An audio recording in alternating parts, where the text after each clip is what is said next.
1 அதிகாரம் 23லிருந்து 28 வசனங்கள் வரைக்கும் நம்ம பார்த்தோம்னா, அங்க வந்து சாஸ்திரிகள், பரிசேயர்கள் பத்தி எழுதியிருக்கும். ஆமா.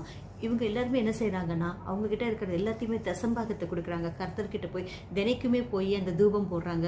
சாம்பிராணி எல்லாமே போட்டு அதே மாரி அவங்களுக்கு இருக்கிற அந்த புதினா ஆகட்டும், இல்லன்னா சோம்புல ஆகட்டும், அவங்களுக்கு வர பணத்துல ஆகட்டும், எல்லாத்துலயுமே அவங்க என்ன பண்றாங்கன்னா, கர்த்தருக்கு தசம்பாகத்த எடுத்து குடுக்குறாங்க. ஆனா, அவங்க எல்லாமே குடுக்குறாங்களே தவிர, அந்த மனச மட்டும் அவங்க குடுக்காம போயிடுறாங்கங்க. இன்னைக்கு நெறைய பேர் கிறிஸ்தவர்கள் நம்ம பார்த்தோம்னு வச்சுக்கோங்களேன், கர்த்தர் அறிஞ்ச பிள்ளைகள் எல்லாருமே வந்து அதே மாதிரி அவங்க கிட்ட இருக்கிற பணத்தை கொடுக்குறாங்க, காத்தால எழுந்து ஜபிக்கிறாங்க, காத்தால எழுந்து வந்து வேத வசனங்கள் வாசிக்கிறாங்க, அதே மாதிரி உதவி பண்றாங்க எல்லாருக்குமே. கர்த்தர் சொன்ன எல்லாத்தையுமே அவங்க செய்யறாங்க. இது எல்லாமே செய்யறாங்களே தவிர முழு மனசோட கர்த்தரை நேசிக்க மாட்டேன்றாங்க.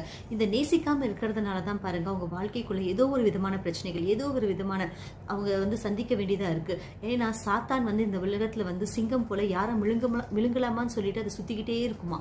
அதனால வந்து